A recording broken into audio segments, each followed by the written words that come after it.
Hey guys, how you doing? It's KL. And by now, of course, you know that I'm an educator and all of that good stuff and an author, but I'm coming to you as a concerned parent as well as an educator. And as a concerned parent, um, we really have to stop and consider what we are doing to our children with the words that we choose to describe them to themselves. You may think that fat comment or chubby comment or something about the way their clothes fit or the way that they play a particular sport is molding them or grooming them into becoming something better. Not always. As a parent, I've made my share of mistakes, and God knows I have. So I'm not in a position to judge anyone. What I am in position to judge is the damage that those comments make. Those comments do to a child. As a dean in a high school, I'm dealing with 14, 15, 16, and 17-year olds, and I see the damage of what happens when parents don't put a muzzle on what I consider their own issues. Um, whatever reason that your children are here, they're here. They didn't ask to be here. And so you can't just lay comments on them and then think that everything's going to be okay. Because the one thing that I have found over the years as an educator is that when you give a child love and consideration and compassion, the damage that has been done to them will come to the surface.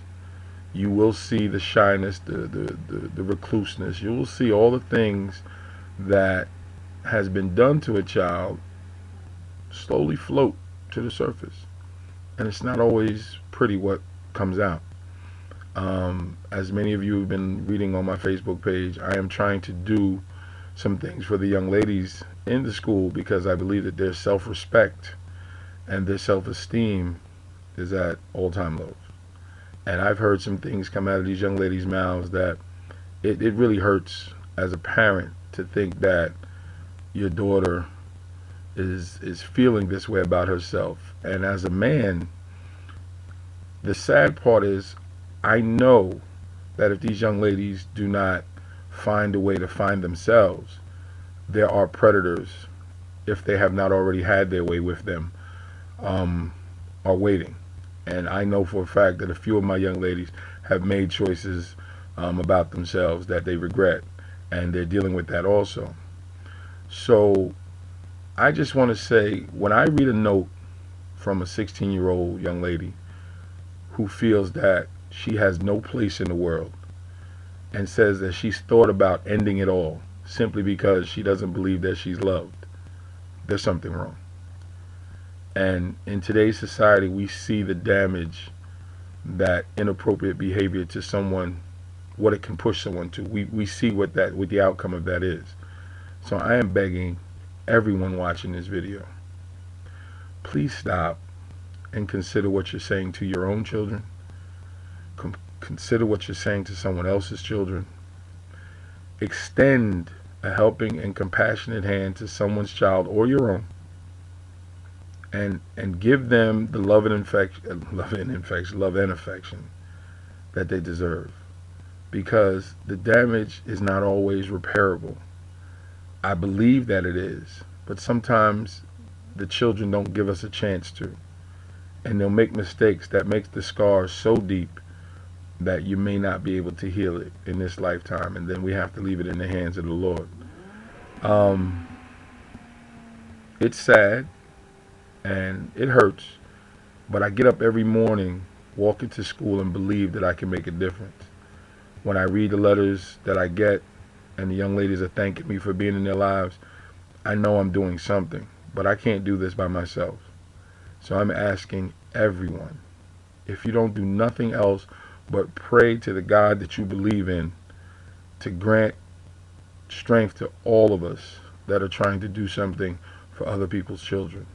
It is one of the most difficult jobs that a person could have. Yeah, we get the summers off, but sometimes we need the summers off just to get our sanity back.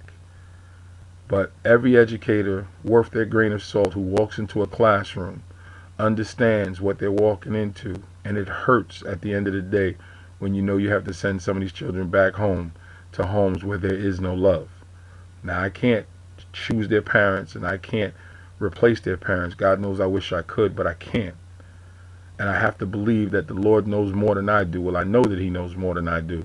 And I have to believe that He gave life to these children for a reason. My job is to be a steward for them and to guide them away from the darkness, and I'm asking you to join me. So I don't care where you are, where you're watching this from. Take the time out to consider how you can help out someone at your local school. Start a girls group, start a men's group, young men's group, start a young ladies group. Start something that's going to empower some children. Let's save our children. And in saving our children, we save our future. As corny as that sounds, there's no truer word said. If our children right now do not get the help that they need, we're doomed. And we're dealing with it and seeing it. You see it in every news story that you're watching, how children are harming themselves in ways that we've never seen before. So I am asking you, I'm appealing to your decency. Please reach out just in your local community, to your schools, to your children's friends. Start with your own children. Sit down. See what pains they're suffering from. Find a way to heal it. And if you don't have the answers, reach out to the people in your church, your synagogue, your schools. Come to us as educators and ask us, what can we do together to solve this problem? My wife and I have made a commitment to try to help anyone that we can with all that we have.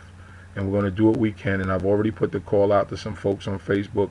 And I want to thank all of you who have responded and said that they're going to spend some time with these young ladies. And I haven't reached out to the brothers on Facebook yet for the young men that I work with, but I will. And I'm asking that the brothers show up and help the young brothers see what it is to be a young man in today's world. But right now it's about the girls. And these are future mothers. These are future queens. They deserve and demand that we actually show them that so they can experience it. So this is KL. I thank you, and I ask you to join with me in prayer that all of these young ladies who go home to homes where their mothers are calling them fat bitches, teasing them about the way their clothes are fitting, telling them that they can't spend certain celebrations because they don't look as good as the other girls who will be at the celebrations, mothers who are beating on their daughters because they're unhappy with themselves. I ask you to join in prayer with me that somehow the Lord reveals to all of us what is it that He wants us to do with these young ladies, or what is their purpose, and to help us with that purpose. God bless.